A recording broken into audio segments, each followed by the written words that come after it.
It's time for us to have a talk about the subject of religion. Nobody expects the Spanish Inquisition! To say that religion is a hot topic for some people is the understatement of the ages. It's even possible that you may become upset with me over something I say here in this video, even though nothing I'm about to say is meant as a direct attack on anyone's personal beliefs. Yes, this means you. I'm not attacking you. Really. Just stick with me on this and see it through to the end, and maybe you'll agree with me after all. There are endless debates raging back and forth across media, news, and in print over the relative value of religion, whether it has been a force for good or bad through history, and what, if anything, we should be doing about it now. As an ex-member of the Church of Scientology, I spent a good part of my life practicing a form of religious fundamentalism. Or was just temporarily insane for 27 years. You decide. I'm not making any claims to total objectivity on this subject because I came out of Scientology suffering from what author Reba Riley has termed post-traumatic church syndrome. Is that even a thing? I understand the power of belief and faith and how much it can alter a person's worldview, color their relationships with friends and family, and be a source of the highest inspiration and the most desperate cruelties. Say what you will about me, I do have more than a passing experience with religion. As a result, I take a rather dim view on organized religion and the real harm it causes to people every single day. Recently, John Oliver did a segment on televangelism, which is the kind of harm I'm talking about.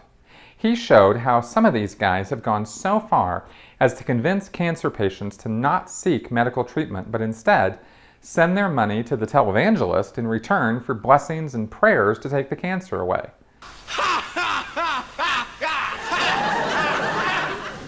I'm not an atheist, and I've not given up personally on the idea of a creator or spiritual existence that we may all share. But you will never see me trying to enforce my own beliefs or religious views on you or anyone else, nor try to teach them in school to your children, or form laws to enforce any aspect of my belief on anyone else or tell them how to live their lives. I don't think those are rights that any religion has, and I think it's time we take a good look at curtailing some of these activities. Since the dawn of the internet in the 1980s, the free flow of information has apparently caused many people to reevaluate their religious beliefs in the face of scientific knowledge they didn't used to have. On the other hand, social media has opened up the door to floods of religious fundamentalists and activists spreading their messages of love and hate for millions to see with the click of a button. It's a hotly debated topic amongst the working class and the ivory tower intellectual. And what if we pick the wrong religion? Every week we're just making God madder and madder. Testify! I doubt that there is anyone who doesn't have some opinion on religion, and for many, the importance of spreading and enforcing their religious beliefs on others is literally a matter of life or death. Fundamentalists through the ages and in modern times at all ends of the religious spectrum have ridiculed, persecuted, and even murdered others because of their perceived differences in belief. To my way of thinking, any violence in the name of religion is pure madness. One could argue that the growing popularity of the atheist movement today may in part be a reflection or protest against the violence that religions have demanded their followers carry out in the name of Muhammad, Christ, Kali, or any other deity of choice. Conversion by the sword or the suicide bomber is not the way to create a world of tolerance and understanding, and it will never bring peace. Somehow we have to learn to figure out a way to live together. Religion is just a word. It describes both a system of beliefs and the organization that is built up around those beliefs. This makes it confusing because people get these mixed up and the results are shocking and sometimes violent. The people who run corrupt or criminal operations and call them churches like this confusion and use it to defend themselves, telling the world that anyone trying to expose what the church is doing when they break the law is actually an attack on the belief system. Of course, nothing could be further from the truth, and all this does is make a bad situation worse by stirring up people's passions and appealing to their more primitive nature. And I'm not talking about their urge to listen to Nickelback. Religious belief refers to the specific and personal beliefs about supernatural existence which each individual carries around with them. It's not something I think we have to jump through hoops to understand. It's simply what a person chooses to accept as true about our existence beyond the physical, who or what may have created us and the universe, and what happens to us when our physical body ceases to function. I think these beliefs are as unique to each person as DNA or fingerprints.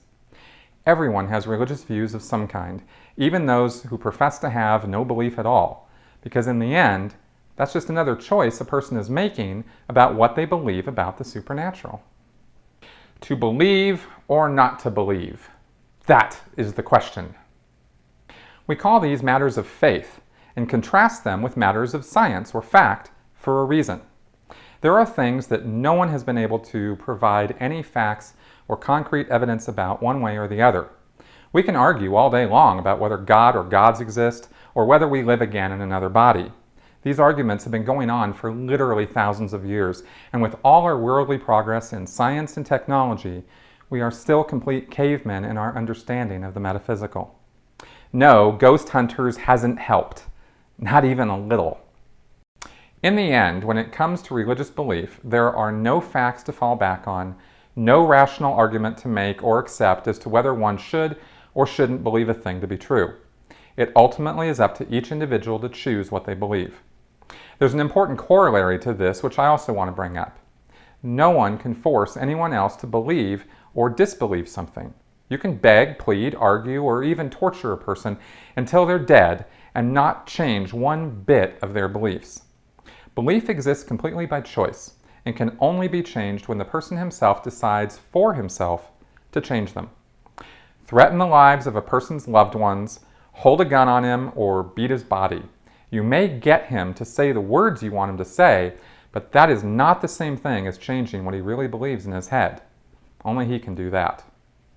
Now, on the bright side, religious belief can lead people to have what they call divine or spiritual inspiration, which has led believers to create some of the most beautiful and magnificent art and architecture the world has ever seen. It's also given many people a feeling of hope and fortitude in the most trying and difficult of times, from being stuck between jobs not knowing where their next meal is going to come from, to surviving the horrors of concentration camps or genocide. I don't think anyone should find fault with people finding peace, solace, and hope through any way they find necessary, and I would never criticize anyone for such things. Some of the greatest achievements of mankind have been accomplished only because those who did them thought they were acting through divine guidance and inspiration. That they did so does not detract in any way from their achievements or make their life any less noteworthy. When more than one person gets together with other persons of similar beliefs, you now have organized religion.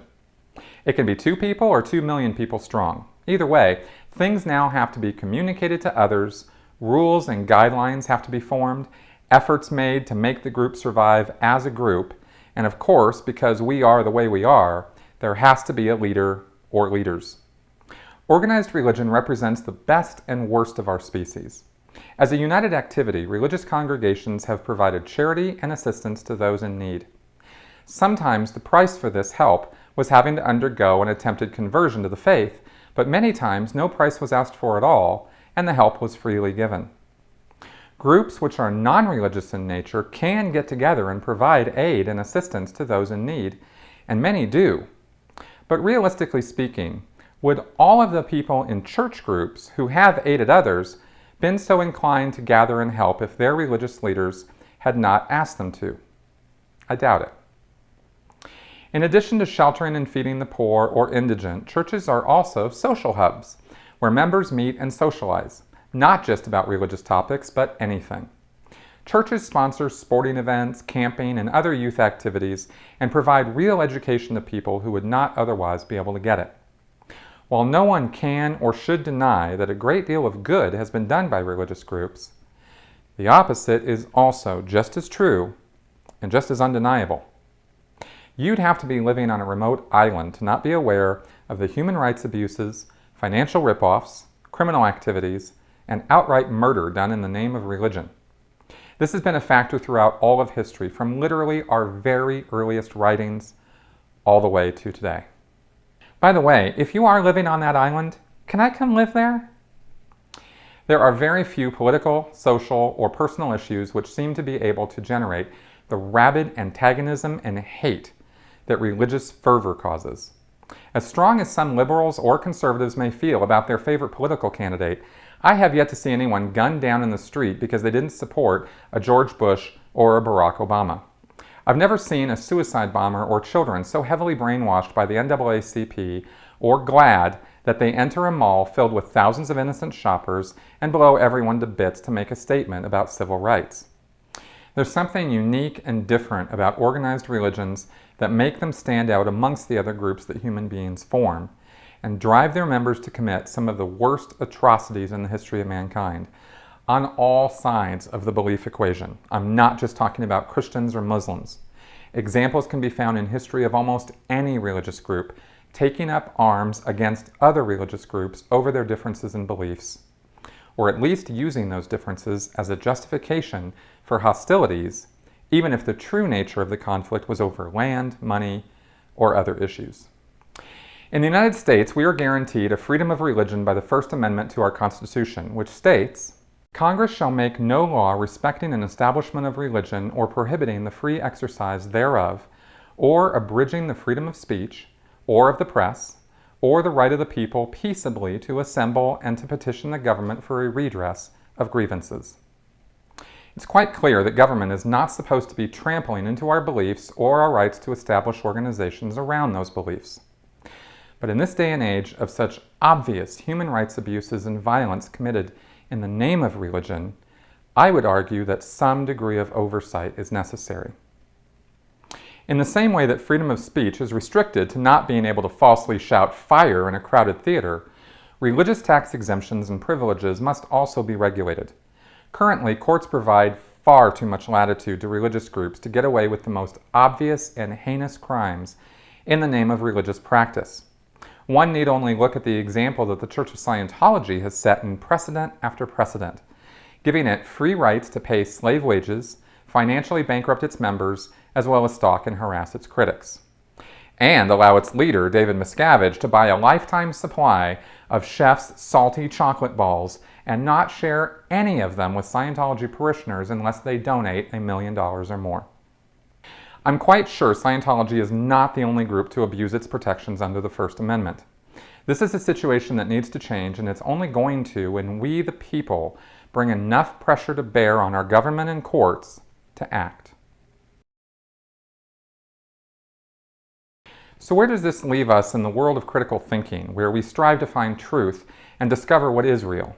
Well, if learning about critical thinking has taught me anything, it's that the truth is multifaceted and can be complex. We can sometimes cling so hard to our version of events and our ideas of how things are that we fail to see or even refuse to look at the bigger picture. Common sense says that when we are faced with contradictory ideas or facts, that the truth is somewhere in between. But that's not always the case, and sometimes is so much not the case that it can get us in trouble. Sometimes the truth is that both of those contradictory facts were totally correct all along, and we could see that if we're only willing to change our perspective.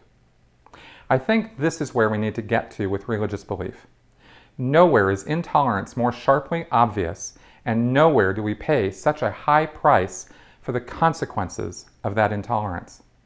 I think it's time we acknowledge that we all could learn a lot more from each other by practicing tolerance and understanding, and do so without allowing religious principles to infringe on the rights of anyone else to live their life the way they want to. A very tall order indeed.